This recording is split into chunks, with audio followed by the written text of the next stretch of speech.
Keesokan malam harinya, ya malam ini Savana berada di rumah Iye, salah satu teman geng motor yang ikut serta dalam mengeksekusi lereng. Fana berada di rumah Iye bukan tanpa alasan. Itu karena Fana bersembunyi dan kabur dari rumah dan tak berani pulang ke rumah karena takut dengan bapaknya. Bahkan berkali-kali Pak Tundra mencoba menghubungi Fana, namun Fana mengabaikannya. Itulah mengapa kini Fana bersembunyi di rumah Iye, karena Fana merasa di rumah Iye lebih aman.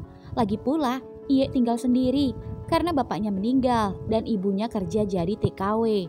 Namun Iye diurus paman dan bibinya yang rumahnya tak jauh dari rumah Iye. Ya, kini Fana menunggu Farhan datang menemui Fana. Van, di depan ada Abang Nasgor. Gue pesenin ya, sembari nunggu Farhan datang. Gak enak makan gue sebelum dapat kabar dari Om Lereng. Ya elah, bagaimanapun juga lo harus makan.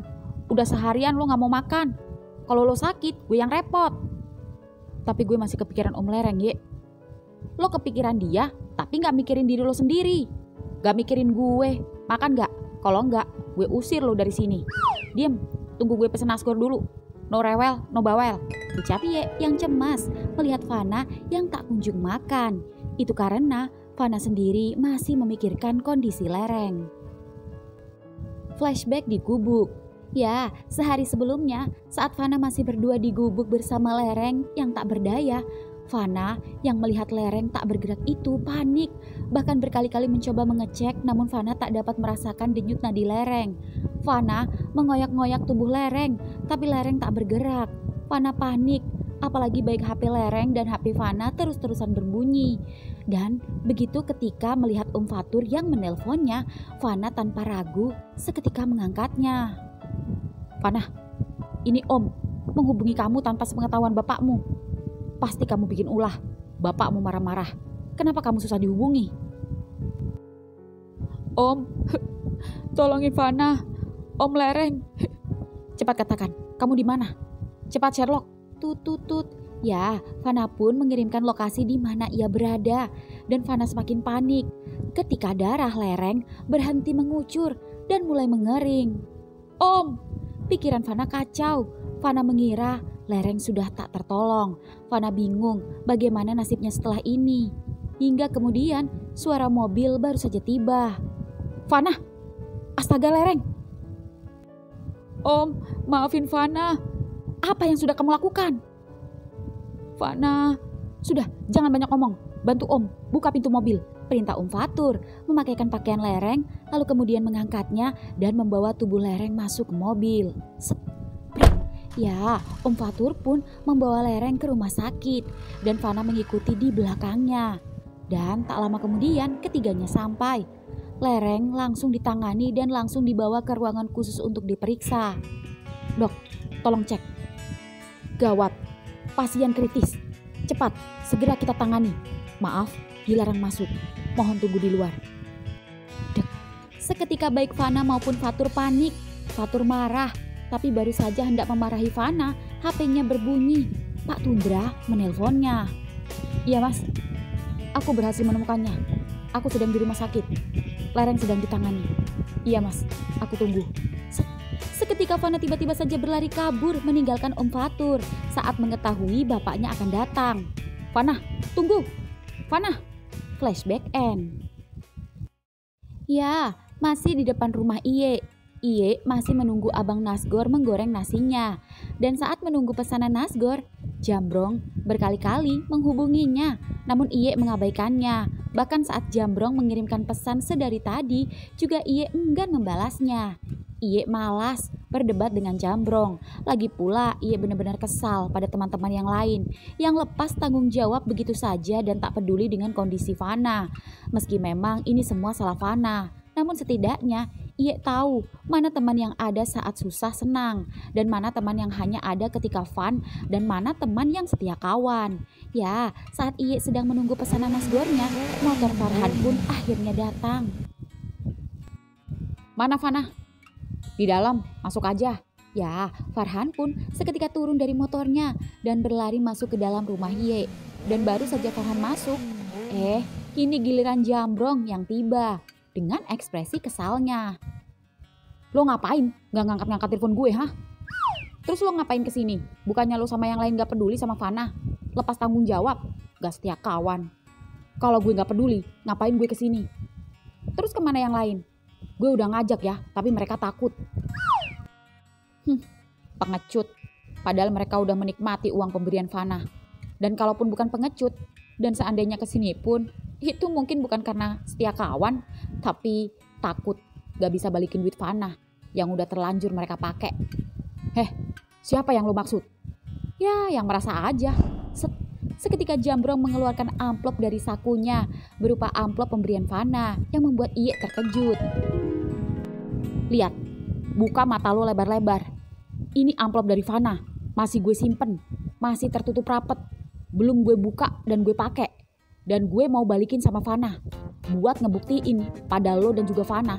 Sekalipun gue teman bangsat dan lo bilang bajingan, tapi value pertemanan gue gak serendah itu. Ngerti? Pesenin gue nasi goreng. Gue belum makan gara-gara mikirin lo gak ngangkat-ngangkat telepon gue. Ih, anjing, emang si Jambrong. Ucap Iye kesal dan mengusap-usap pipinya saat Jambrong tiba-tiba saja mengecupnya. Sampai Iye malu karena Abang Nasgor jadi senyum-senyum mentertawakannya. Bang, Nasgornya nambah 2 ya, jadi 4. Pedes semua. Siap. Di kamar Iye. Ya, di kamar Iye sendiri, Fana kini ditemani Farhan dan Jambrong yang baru saja datang. Gue harus gimana? Jelasin sama bokap gue juga, Van. Bokap gue juga nanyain gue mulu, apalagi semalam Om Tundra sempat ke rumah. Ngira lo sama gue, ucap Farhan yang juga selalu diinterogasi oleh Pak Mbrot. Tapi lo nggak kasih tahu bokap lo kan kalau gue di sini? Kagak, gue udah bilangin gue nggak tahu dan nomor lo nggak bisa dihubungi. Ya sudah, biarkan saja. Terus lo sampai kapan kayak gini? Gue nggak mau pulang. Gue males ketemu bokap. Bokap pasti kecewa dan marah sama gue. Terus lo bolos lagi? Lo nggak sekolah lagi? Fana mengangguk. Sampai kapan? Gak tahu. Lo sih, kenapa lo nggak cerita sama gue selama ini? Kalau lo ternyata gak suka sama asisten bokap lo, kenapa lo gak cerita masalah bokap lo sama gue? Kenapa selama ini lo pendam sendiri? Terus kalau gue cerita, apa lo bisa membantu ngebales rasa sakit gue sama mereka berdua? Seketika Farhan diam saat Fana membentaknya. Sorry Han, gue tahu pasti lo kecewa banget sama Om Tundra. Tapi apa yang lo lakuin ini udah kelewatan. Sampai hampir menghilangkan nyawa seseorang. Iya, gue nyesel. Bahkan sampai saat ini, gue belum tahu bagaimana keadaan Om Lereng. Gue pengen ngecek ke rumah sakit, tapi gue takut ketemu bokap. Mendingan lo pulang deh, minta maaf sama Om Tundra. Lihat pesan bokap, baca. Seketika Farhan membaca pesan yang dikirim Om Tundra pada Fana. Bapak sudah percaya sama kamu. Bahkan Bapak sudah memperingatkan kamu. Tapi ternyata, mulai sekarang, Bapak akan mencabut semua fasilitas kamu. Karena mulai detik ini juga, kamu bukan anak Bapak. Bapak kecewa sama kamu, bikin malu Bapak. Seketika ekspresi Farhan terkejut dan terlihat sedih membaca pesan itu. Jambrong yang penasaran itu seketika merebut HP Fana dari Farhan dan turut membacanya. Bro, tenang. Gue gak akan ninggalin lo. Apapun yang terjadi. Dan sebagai bukti rasa setia kawan gue balikin uang lo. Gue gak ada secuil pun make. Dan amplop masih utuh. Seketika Fana menatap Jambrong. Thanks. Ambil aja uang itu. Gue gak butuh uang. Yang gue butuh adalah teman yang ada saat susah senang. Dan thanks. Lo udah ngebuktiin itu. Tapi kan semua fasilitas lo udah dicabut sama bokap lo. Otomatis lo gak punya duit. Pakai aja nih. Brong, lo pikir Fana sebangkrut itu? Lo pikir setelah bokapnya nyabut fasilitas, hidupnya bisa sebelangsak lo? Hah, iya juga sih. Udah, kalian jangan berantem. Lalu mana yang lain? Sorry bro, gue gak bisa maksa buat mereka nemuin lo. Udah gue bilang, gak usah temenan lagi sama geng motor lo. Maksud lo apa? Yang gak setia kawan mereka ya? Bukan gue sama Ye. Udah. Ya sudah, biarkan saja. Cukup katakan saja pada mereka. Kalau seandainya Om Lereng gak terima dan lapor polisi, biar gue yang tanggung jawab dan gue yang ngadepin sendiri. Gak usah kepikiran ke sana. Yang harus kita pikirin sekarang, lo tenangin diri dulu. Nanti gimana ke depannya kita pikirin bareng-bareng, oke? Ucap Farhan menyemangati. Oke. Nasi goreng, teriak Iye yang datang bersama abang-abang membawa 4 piring nasi goreng untuk keempatnya. Di rumah sakit, siang hari kemudian masih di rumah sakit, siang ini Lereng masih tergeletak tak berdaya. Pendarahan hebat membuat Lereng masih tak sadarkan diri hingga saat ini. Lereng sendiri ditemani Pak Yanto, supir Pak Tundra yang baru datang pagi tadi menggantikan Pak Tundra yang menjaganya semalaman dan harus pulang dan juga karena harus ke kantor. Dan ketika Pak Yanto sedang menjaga Lereng, Fatur tiba-tiba datang menjenguk dan melihat kondisi Lereng. Pak Yanto, bagaimana Lereng?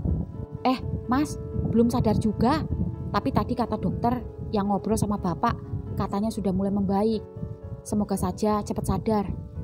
Syukurlah. Sebenarnya apa benar Mas Lereng kecelakaan? Kok bisa sampai pendarahan? Terus kalau memang Mas Fana kecelakaan, gimana kondisi Mas Fana? Juga keadaan motornya? Di mana dia sekarang? Ya, Pak Yanto yang tak tahu menahu masalah sebenarnya itu penasaran. Karena memang baik Pak Tundra dan Fatur merahasiakan masalah ini. Fana baik-baik saja Pak. Hanya saja Fana tak berani pulang. Karena tahu sendirilah, motornya aman. Mungkin apes aja Lereng yang jatuh dari motor. Namanya juga apes. Oh, ini dia. Baru diomongin anaknya nelpon. Bentar Pak. Ya, Fatur pun keluar ruangan mengangkat telepon Fana. Kenapa dari semalam kamu gak ngangkat telepon Om? Om Lereng gimana Om? Masih belum sadar. Itu karena semalam kritis. Dia mengalami pendarahan hebat. Beruntung kita cepat-cepat membawa ke rumah sakit dan nyawanya masih bisa tertolong. Kamu di mana? Fana di depan rumah sakit. Apa Bapak di sana? Kalau ada bapakmu, Om tidak akan mengangkat telepon atau bahkan mencoba menelponmu. Kemarilah, lihat sendiri kondisi Lereng. Dan Om mau bicara. Ya, beberapa menit kemudian Om Fatur melihat Fana yang kini berjalan menghampirinya dengan ekspresi merunduk malu. Namun Om Fatur bersikap santai dan berusaha membuat Fana nyaman dan tak cemas. Om, duduk. Fana pun duduk di samping Fatur di depan ruangan Lereng. Apa kamu sadar? Apa yang sudah kamu lakukan? Fana mengangguk. Kenapa kamu sampai melakukan ini semua? Khilaf Om. Kamu bukan khilaf, tapi kamu sengaja. Fana dia merunduk. Om tahu kamu membenci bapakmu. Om tahu kamu ingin meluapkan rasa kesalmu. Tapi apa kamu tahu jika kamu salah jika melampiaskannya pada Lereng? Maksud Om? Lereng bukanlah satu-satunya laki-laki yang berhubungan dengan bapakmu. Sebelum dengan Lereng, bapakmu sudah berkali-kali berhubungan dengan laki-laki lain. Jadi jangan salahkan Lereng dan menganggap dia merebut bapakmu dari Mbak Yu, Ibu Fana. Lereng tidak tahu apa-apa. Tapi, mengapa Bapak tidak berhenti bermain laki-laki ketika Ibu sakit? Bahkan di depan Ibu, seolah baik-baik saja dan terlihat perhatian ketika Ibu sakit. Padahal, dan anehnya, mengapa Ibu tetap membiarkan Bapak seperti itu? Padahal jelas-jelas Ibu mengetahuinya. Di depan Ibu, Bapak selalu manis, layaknya seorang suami sejati. Di depan Fana, Bapak seperti seorang bapak yang sayang anak. Tapi nyatanya, Fana, sudah saatnya kamu mengetahui semuanya. Jika kedua orang tuamu menikah bukan karena cinta, tapi karena keduanya saling membutuhkan satu sama lain. Maksud Om, jika bapakmu menyukai laki-laki, maka kamu harus tahu kalau Mbak Yu, ibumu sendiri, adalah seorang lesbian. Apa? Ibumu dan Tante Mary sudah berpacaran sejak lama. Seketika Fana syok dan tak percaya. Tante Mary yang Fana pikir selama ini adalah sahabat ibunya yang setia menemani dan membantu mengurus hingga akhir hayatnya. Fix. Seketika Fana menangis terseduh-seduh, sampai-sampai beberapa perawat yang tak sengaja seliwar-seliwir memperhatikannya. Fana, hentikan tangismu. Jadi, Fana dilahirkan keduanya bukan karena cinta, tapi karena keterpaksaan. Fana, cukup. Dengarkan Om baik-baik. Mbak Yu dan Mas Tundra adalah teman dekat. Dan memutuskan hidup bersama, pasti sudah mereka pikirkan matang-matang. Mereka memang tidak saling mencintai, tapi mereka saling menyayangi satu sama lain. Saling menghargai dan saling menghormati keputusan masing-masing. Bahkan ketika detik-detik kepergian ibumu, bapakmu memutuskan untuk tidak menghubungi Lereng selama beberapa kurun waktu. Dan bapakmu sempat merasa kesepian.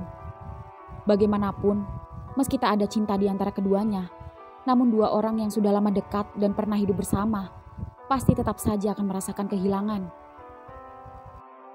Hingga akhirnya, bapakmu bertemu Lereng kembali saat ini.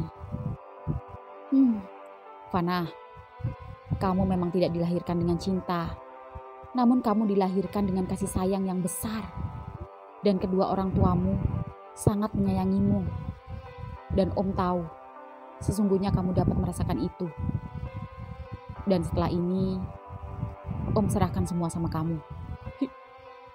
Sudahlah, lain kali tak perlu berbuat seperti ini lagi. Jangan mencampuri urusan bapakmu. Om tahu apa yang kamu rasakan, tapi jangan berbuat konyol yang bisa merugikan orang lain, bahkan dirimu sendiri. Iya Om, maaf. Di mana kamu tinggal? Di rumah teman Om. Di rumah Farhan. Fana menggeleng. Ya, Fana tak mau memberitahukan dan merahasiakan rumah Iye, karena Iye adalah salah satu dari yang ikut mengeksekusi Lereng. Ya sudah, dimanapun kamu tinggal, intinya jangan lewat dari 24 jam. Kamu harus selalu mengabari Om. Om gak mau tahu. Ya Om. Seketika Fana bingung bagaimana harus meminta maaf dan menjelaskan pada bapaknya. Bertemu pun Fana takut, apalagi Pak Tundra sudah tak menganggapnya anaknya. Apa Fana harus merelakan bapaknya bersama Lereng dan mencoba berhenti ikut campur urusannya? Om tahu bapakmu mengusirmu. Mungkin untuk saat ini bapakmu masih marah sama kamu, tapi jangan diambil hati. Emosinya sedang tinggi, karena kali ini kamu benar-benar membuatnya kecewa. Tapi Om yakin, setelah emosinya reda, pasti bapakmu pasti akan mencarimu. Tinggal tunggu waktu, dan kamu harus bersabar. Makasih Om, makasih. Kalau gak ada Om, Fana gak tahu harus gimana. Sudahlah, kamu masih punya Om. Dan satu lagi, jangan coba-coba berhenti sekolah, sekalipun bapakmu sudah mencabut fasilitasmu. Ini, bawa kartu Om. Kamu bisa memakainya sesuai kebutuhanmu. Ucap Om Fatur menyerahkan salah satu kartunya. Makasih Om. Apa Fana boleh masuk sebentar? Masuklah. Dan begitu Fana masuk, Mas Fana, sampean gak apa-apa Mas? Bapak khawatir. Gak apa-apa Pak. Pak Yanto, panggil Mas Fatur, menyuruhnya keluar. Ya Mas. Oh iya. Ya, Pak Yanto dan Mas Fatur pun meninggalkan Fana berdua bersama Lereng yang masih tak berdaya. Fana duduk sembari meraih dan menyentuh tangan Lereng. Entah mengapa melihat mata Lereng yang kini terpejam itu dengan memakai oksigen itu membuat air matanya menetes. Bagaimana Fana yang tadinya menggebu-gebu dan dendam kesumat itu kini jadi berubah 180 derajat menyesal. Bahkan tak tega melihat wajah Lereng yang penuh luka itu. Seketika Fana mengingat memori-memori dulu saat keduanya bertemu. Lereng begitu baik, bahkan Lereng sering mengajaknya jalan berdua dan sering memberikan hadiah, dan salah satunya hadiah yang paling berkesan selalu ia gunakan adalah gitar pemberiannya dan selalu ia bawa kemana-mana. Bahkan Fana baru menyadari jika sebelumnya memang benar bapaknya sering membawa laki-laki ke rumah. Namun Fana yang masih kecil itu tak menyadari dan tak mengerti apa-apa dan menganggapnya teman biasa. Padahal adalah teman kencan bapaknya. Namun dari sekian banyaknya teman kencan bapaknya, hanya Lerenglah yang paling muda, paling ramah, dan paling dekat dengannya. Dan paling bisa mengambil hatinya saat itu. Sehingga Fana mau dekat dengan orang asing yang baru saja ia kenal. Fana mengelus-elus tangan kekar lereng yang namun tampak halus itu, dan menggenggamnya erat-erat, sembari mengusap rambut lereng yang halus dan lembut itu. Om, maafin Fana Om. Fana nyesel. Cepet sadar Om. Fana pengen ngobrol sama Om. Fana pengen minta maaf. Fana janji, Fana gak akan melarang Om berhubungan dengan Bapak. Fana, gawat. Bapakmu menuju ke sini. Cepat pergi. Seketika Fana melepas genggaman tangannya pada lereng, kemudian langsung kabur. Dan di lorong rumah sakit sendiri, langkah Pak Tundra terlihat terburu-buru, padahal sebentar lagi meeting. Tapi Pak Tundra menyempatkan diri langsung mengecek kondisi lereng. Rasanya sudah tak sabar melihat kondisinya. Dan begitu langkah kakinya memasuki ruangan lereng, Pak, dek. Seketika Pak Tundra terkejut saat melihat lereng menyapanya dengan wajah tersenyum dan tak memakai oksigen lagi, meski masih terlihat cukup lemas. Namun membuat Pak Tundra senang. Pak Tundra seketika langsung berlari menghampiri lereng yang baru saja minum dibantu Pak Yanto itu. Juga ada Fatur yang juga datang melihatnya. Lereng, maafkan Bapak. Maafkan Fana. Anak itu benar-benar kurang ajar. Kamu jangan khawatir. Bapak sudah menghukumnya. Sudahlah, aku baik-baik saja. Hanya saja, aku sedikit pusing dan sedikit mengantuk, ucap lereng dengan nafas masih lemas. Pak Yanto, lebih baik Pak Yanto istirahat dulu. Biar aku dan Bapak menjaga. Sekalian nitip rokok. Oh, iya Mas. Ya, Pak Yanto pun keluar. Dan baru saja Pak Yanto keluar, dokter dan 2 perawat masuk. Selamat siang Pak Tundra. Siang Dok. Mohon izin mengecek pasien sebentar. Maaf, bisa tunggu di luar? Silakan Dok. Ya, Pak Tundra pun keluar dan mengobrol bersama Fatur. Bagaimana? Apa kamu sudah mendapat kabar dari Fana?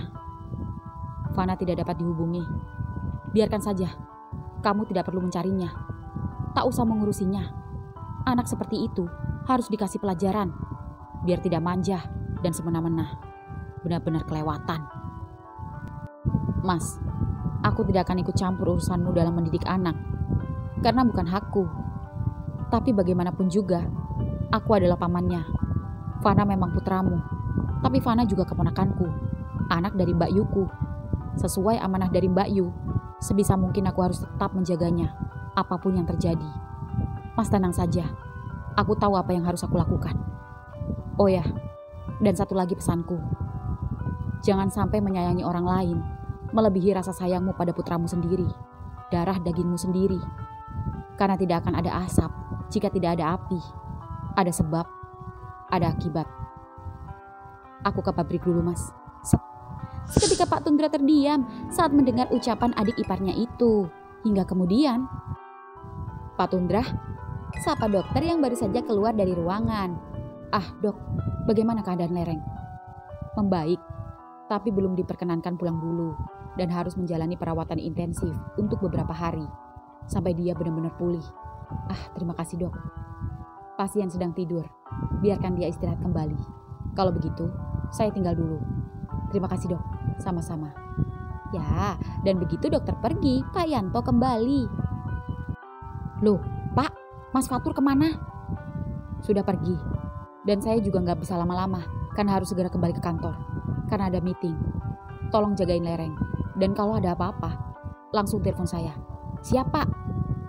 Dan satu lagi, kalau ada Fana, jangan biarkan dia masuk menemui lereng.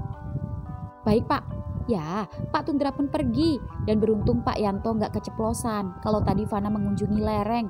Itu karena Mas Fatur sudah mewanti-wanti agar tak memberitahu Pak Tundra jika Fana menemui lereng. Pak Yanto benar-benar dibuat bingung. Di rumah Tante Mary. Ya, di rumah Tante Mary sendiri, sore ini Tante Mary begitu cantik memakai dress bunga-bunga. Perempuan janda anak 1 namun masih terlihat seperti gadis itu kini sedang memetik beberapa bunga dari kebunnya yang ada di taman rumahnya sendiri. Lalu merangkai dengan cantik dan menyemprotkan sebuah parfum pada bunga-bunga tersebut. Hingga kemudian suara bel rumah berbunyi. Siapa yang datang sore-sore begini? Dan begitu Tante Mary membukanya, cekrek. Fana? Sore, Tan. Sore, sayang. Ada apa nih? Tumben sore-sore. Tante juga tumben. Kelihatan cantik banget sore ini. Bawa bunga. Mau kemana? Oh, Tante mau ke makam ibumu. Dek. Kalau begitu, kalau Tante gak keberatan, biar Fana yang antar. Fana juga ingin menengok ibu. Why not? Tapi masalahnya, Tante tidak mungkin naik moge kamu pakai dress ini. Nih, kunci mobil Tante, kamu yang nyetir. Set. Tentu saja. Ya, keduanya pun kini melaju menuju makam Ibu Fana. Entah mengapa Tante Mary merasa ada yang berubah dengan sikap Fana dan terlihat lebih manja dari biasanya. Apalagi senyum Fana benar-benar mirip almarhum ibunya yang jujur membuat Tante Mary merasakan rindu yang luar biasa pada almarhumah. Ya, tak lama kemudian Fana dan Tante Mary sampai. Keduanya kini berjalan menuju makam Bu Tundra. Dan begitu sampai, keduanya pun berdoa. Mbak, aku datang seperti biasa, berdoa dan membawakan bunga-bunga kesukaanmu dari rumah. Maaf, aku baru sempat, karena seminggu ini aku sibuk.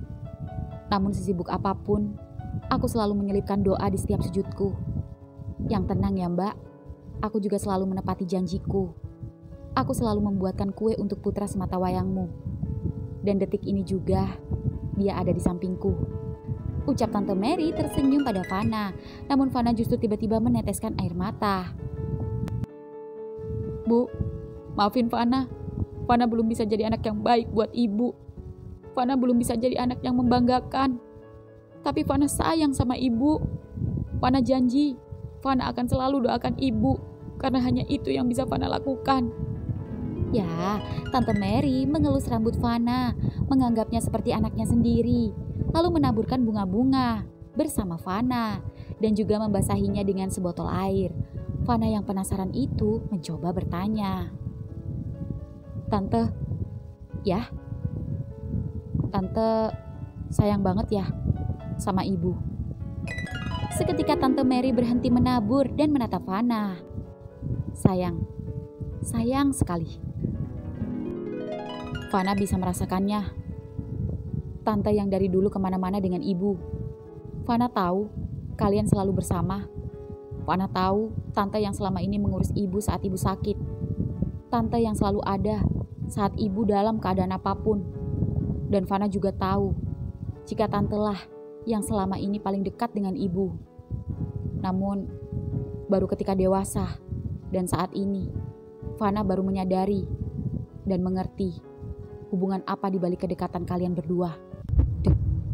Seketika Tante Mary terkejut, namun tetap tersenyum santai, sembari lanjut menaburkan bunga. Baguslah kalau kamu tahu.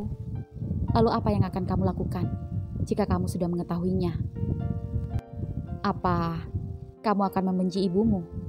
Atau kamu akan marah sama tante? Tidak. Fana tidak akan pernah membenci ibu yang telah melahirkan dan menyayangiku. Dan Fana tidak menyesal sedikit pun dilahirkan dari seorang lesbian. Karena Fana mendapatkan kasih sayang layaknya seorang ibu normal pada umumnya. Fana justru berterima kasih sama tante. Karena tante berkenan mengurus ibu, bahkan sampai akhir hayatnya. Fana, perlu kamu ketahui nak, jauh sebelum ibumu sakit, kami sudah bertobat. Kami menyadari jika ini salah. Dan dengan pertimbangan yang cukup matang, akhirnya kami memutuskan secara bersama-sama mengakhiri kesalahan ini. Mengakhiri bukan berarti memutus silaturahmi. Justru kita semakin menyayangi dan hubungan kita layaknya sahabat, kakak, dan adik. Hanya kebiasaan buruk yang kita hilangkan, yang memang seharusnya dilarang dan tidak seharusnya kita lakukan. Tapi rasa sayang tante pada ibumu tak berubah sedikit pun. Justru tante bangga saat ibumu lah yang pertama kali memutuskan untuk bertobat dan mengakhiri semua. Dari situ tante berubah. Bahkan kalau saja masih ada yang mau sama tante masih mau menikah. Ah, tante bercanda saja. Tante pilih-pilih. Fana gak percaya jika gak ada yang mau dengan wanita secantik tante. Atau itu hanya alasan karena tante setia pada ibu. Tante Mary hanya tersenyum. Tante, boleh minta tolong? Tolong jangan beritahu Bapak kalau Fana mengunjungi Tante. Tante tahu apa yang terjadi antara kamu, bapakmu, dan juga Lereng. Jadi, Tante tahu semua. Bapakmu sudah menelpon Tante. Fana, bapakmu memang kecewa, tapi Tante yakin dia sangat menyayangimu. Hanya saja saat ini dia kecewa sama kamu. Tante juga tidak menyangka kamu tega berbuat seperti ini. Jangan diulangi lagi ya, Nak. Iya, Tante. Fana menyesal. Ucapan bapakmu jangan dimasukkan hati. Sekalipun bapakmu mengusir dan tidak mengakuimu kamu sebagai anaknya, kamu anak Tante. Kamu bisa tinggal di rumah Tante kapanpun kamu mau. Kamar daerah kosong. Iya Tante. Ambillah yang baik dan buang yang buruk, Nak. Makasih Tante. Boleh Fana meluk Tante. Sepluk. Keduanya pun berpelukan di depan pusara Bu Tundra. Lihatlah Mbak, anakmu sudah besar dan tampan. Tubuhnya segagah Mas Tundra. Tapi wajah dan senyumnya benar-benar kamu Mbak. Memeluknya serasa aku memelukmu. Di sekolah Fana, di depan gerbang sekolah Fana, anak-anak geng motor, baik Denim, Jambrong dan yang lain tengah berkumpul. Minus Iye yang masih piket. Gimana Brong, perkembangan kucing bapaknya Fana? Tanya Denim. Terakhir denger sih masih kritis. Dan gawatnya, Fana diusir dari rumah sama bapaknya. Waduh, gue gak ikut-ikut. Kita juga gak ikut-ikut. Iya, dan kalau sampai tuh Gigolo sadar, gak terima dan laporin kita ke polisi, jangan libatin kita ya. Dia yang nyuruh, dia otaknya. Jadi dia yang harus tanggung jawab. Yang libatin kalian siapa? Fana yang tanggung jawab. Gue gak nyangka sama kalian. Kalau bacot lo gak mau terlibat, balikin duit Fana yang sudah kalian pakai. Seketika semua diam tak bicara. Mim, lo kok diam aja? Lo sebagai ketua geng harusnya kasih tahu mereka. Gak tegas banget sih lo. Ngapain kita balikin? Fana udah bayar kita buat ngefaktu Gigolo ya. Dan udah kita lakuin, berarti impas. Di luar itu, mau dia kritis atau mampus sekalipun, bukan urusan kita. Itu di luar perjanjian kita. Lagian, harusnya lo ngaca. Kalau lo yang bikin tuh Gigolo celaka. Lo yang nurutin perintah Fana. Jelas-jelas kita semua lihat tuh Gigolo sedang sekarat. Tapi tetap aja lo lakuin. Lo yang ketagihan sama tubuh Ol Gigolo kan? Itu artinya lo yang tanggung jawab. Dasar homo lo. Seketika Jambrong yang kesal itu menghajar temannya. Denim dan yang lain pun mencoba melerai keduanya. Brong, Rob, cukup. Pisah Denim dan yang lain. Weh, udah. Kalian ngapain sih? Kenapa gara-gara Fana kita semua jadi gini? Yang awalnya adem ayem, sekarang jadi hancur. Gak banget deh. Gara-gara Gigolo, kita kayak gini. Oke, gue bakal balikin duit Fana. Tapi gue butuh waktu. Uang gue udah gue pakai buat iuran nunggak. Itu gue, terserah kalian. Setelah itu, gue gak mau urusan lagi sama Fana ya. Ucap salah satu teman yang lain. Fana gak butuh uangnya kembali. Yang Fana butuh itu hanya teman yang mau peduli. Brem. Seketika motor Ye keluar dari gerbang. Ye, teriak Denim. Namun Ye acuh dan bablas pulang. Dan tak mau berkumpul bergabung dengan geng motornya. Yang membuat Denim dan semuanya kebingungan. Denim semakin pusing melihat anak buahnya yang semrawut, terpecah belah dan tak kompak lagi hanya karena seorang Gigolo. Bilangin tuh Fana, hanya gara-gara lubang bool kita hancur. Seketika Jambrong hendak kembali memukul, tapi Denim dan yang lain mencoba menahan. Udah cukup. Brong, lo urus Ye, biar gue urus yang lain. Ya, Jambrong pun pulang mengejar Iye ke rumahnya. Di rumah Iye, di rumah Iye sendiri, Iye yang baru datang itu membuka seragamnya, mengambil minuman kaleng yang ada di dalam kulkasnya dan duduk meneguknya, sembari menelpon Fana yang tak ada di rumah. Lo di mana? Di rumah Farhan? Di rumah Dera? Habis dari makam ibu, habis ini gue kesana. Tut. Ya, baru saja menutup teleponnya, motor Jambrong datang yang membuat Iye malas. Jambrong pun masuk menghampiri Iye. Merebut minuman kaleng di tangan Iye dan meneguknya. Lega. Ngapain lo kesini? Bukannya udah biasa? Semalam juga gue kesini. Lo kenapa sih? Barusan juga Denny manggil, lo gak peduli. Malas gue lama-lama sama mereka. Sama gue enggak kan? Termasuk lo. Ah, masih aja lo. Kurang gimana lagi sih? Gue ngebuktiin rasa setia kawan gue sama lo, sama Fana. Kalau lo emang setia kawan, lo gak bakal masih nongkrong sama mereka. Kayak gue, yang udah malas sama mereka. Lah, lo yang bilang sendiri kalau lo nyuruh gue bujuk mereka. Terus hasilnya? Ya, gak ada hasil sih. Percuma kan? Ya setidaknya hargai gue. Gue udah berusaha. Sampai-sampai gue kelepasan tuh hajar mulut si Robi yang kelewatan. Hah? Ya habisnya dia nyalain gue sepenuhnya perkara gue ngedouble fuck. Udah gitu ngatain gue homo lagi. Ya emang lo homo kan? Buktinya lo ngaku sendiri kalau lo pernah ngerasain cowok sama cewek. Itu karena terpaksa. Karena gue dilecehin sama om gue sendiri pas tidur. Om gue pegang-pegang burung gue, terus diemut. Gak tahu kenapa, gue gak berani berontak karena gue diancam. Gak boleh bilang ke siapa-siapa. Dan gue dikasih duit. Jadinya lama-lama gue ngaceng. Terus gue harus mau. Pas dia maksa suruh gue masukin burung gue ke lubangnya. Udah, cuma sekali itu. Lu kan tahu gue pernah punya cewek. Ya meskipun ditinggal selingkuh sih, gue normal ya. Kalau normal, ngapain lu semalam nyium gue?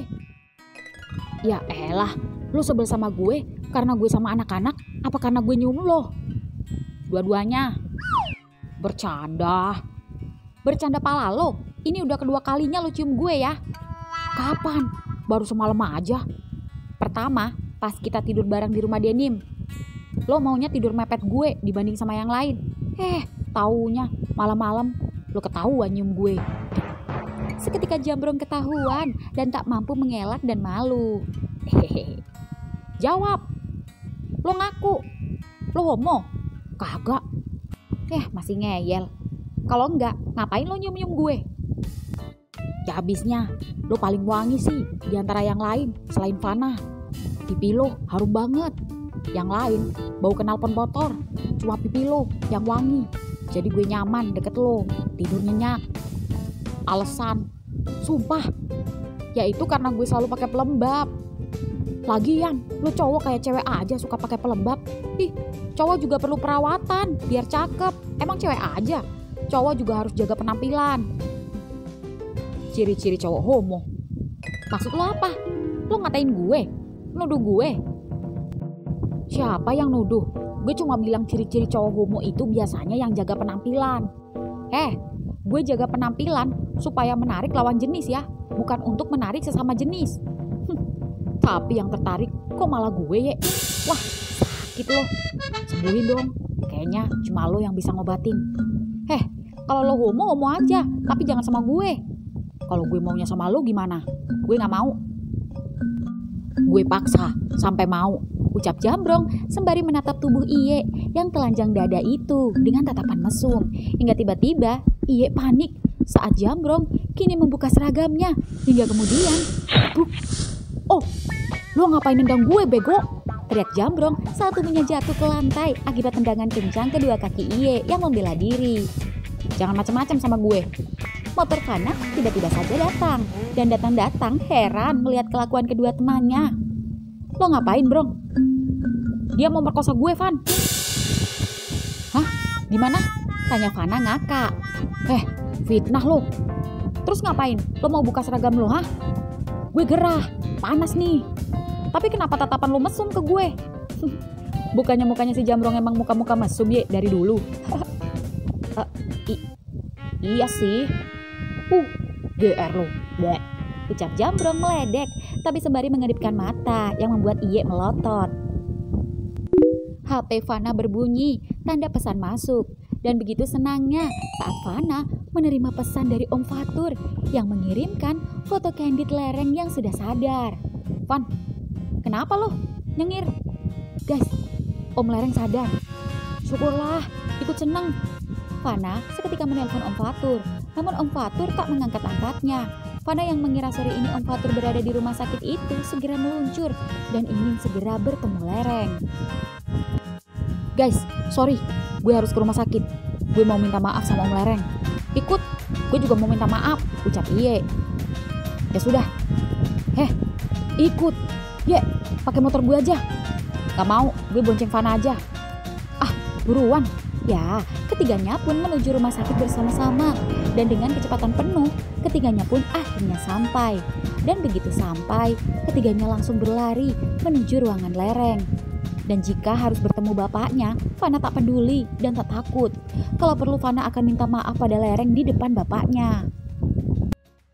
Di ruangan lereng sendiri, lereng yang masih lemas itu baru saja menerima telepon dari Pak Tundra.